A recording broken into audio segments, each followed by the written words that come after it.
In this course, you will learn how to decide if you really need a cover letter, develop a traditional business letter, create a T-style cover, and draft an e-note. So the most popular question I receive, do I really have to have a cover letter? Listen, when you see a survey that says 55% of hiring managers don't even pay attention to the cover letters, it may be tempting to think you don't need one. But consider that that means 4 out of 10 hiring managers do want to read one, and you don't know where your hiring manager lands in those percentages. So unless you are sure otherwise, it's better to stay safe than sorry. So how do you know when you really need one or not? The general guideline is that anytime you can't hand your resume directly to a hiring manager, you need a cover letter. It can serve as a letter of introduction, allows you to share information you wouldn't otherwise have on your resume, and it communicates your qualifications and interests specific to this job. An effective cover letter can make the match between what you have to offer and what the hiring company needs, even spelling out specific ways that you can meet that position's requirements. It's an opportunity to let your personality shine through.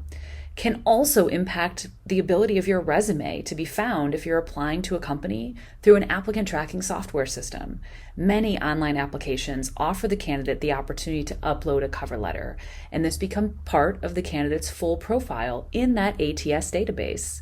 A strong cover letter can enhance your ATS profile, making it more likely that your resume will make it out of the database and read by a hiring manager. You can have a template cover letter, but it's important to take the time to customize that letter before sending it off. The first thing you should do is research the company. Take a look at their website, their LinkedIn company page, Google them, look on research websites like Glassdoor and Vault, get to know their needs and the specific role the position you're applying for plays in that greater scheme of things. This will help you to ensure your cover letter is attention-getting and relevant for the reader. It's important that you, as the candidate, complete the puzzle and become their missing link. Now, there are multiple different formats for cover letters, and you need to select the one that is best for you. We'll talk about each in some detail, but there is a traditional business letter, a T-style cover letter, and then the e-note, which is a more modern version. The first, the traditional business letter format, uses paragraphs. It's the most common style, but you'll want to make sure that you keep those paragraphs short, no more than 2 to 3 sentences for each paragraph, because hiring managers will only give your cover letter a few seconds during that initial screening process, although likely to be read fully later on if you're one of the few candidates that's selected for an interview. Some samples of that traditional business letter are shown on your screen here. The second is commonly called the T-style cover letter, and it uses a 2-column format to match up the job requirements with the candidate's qualification. It's the fastest way to showcase how you are a great fit for the position and really works best when you meet the position requirements exactly. Finally, the third format is an e-note, and again, this is known more as a modern cover letter. The traditional 3 to 5 paragraph, 1-page cover letter has been replaced in most of these cases with the shorter document you now see on your screen. This format is a cover letter that accompanies the resume sent in the email. Okay? So when sending a resume as an attachment, you should write a message in the email, and it can look much like that on the screen.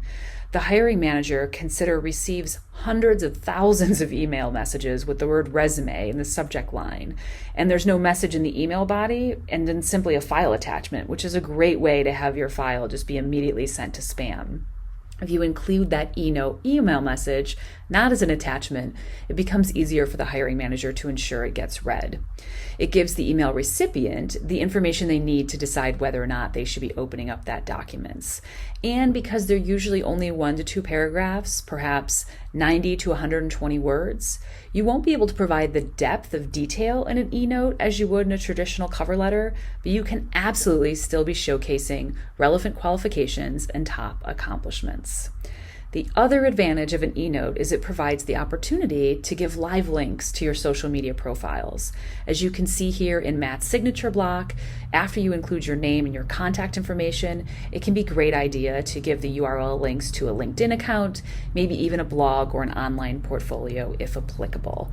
So consider the e-note if you're attaching the resume directly in an email. When we think about customizing the cover letter, you want to make sure you think beyond the obvious, not just including the hiring manager's contact information. You also want to be sure to tailor the content specifically for the company being targeted. Hiring managers can tell if you have taken the time to research the company. Include details that demonstrate you've done that homework. If you're a customer, mention that. If you know they're expanding, maybe reference an article that you read about it. Reading through their website, and if they're a public company, even their annual report, allows you to be very familiar with what the company does. Make it apparent in the cover letter that you're interested in working for them and the role that you can play in helping them move forward. Thank you so much for joining us. Be sure to visit our blog to access more of our online learning library and free downloads.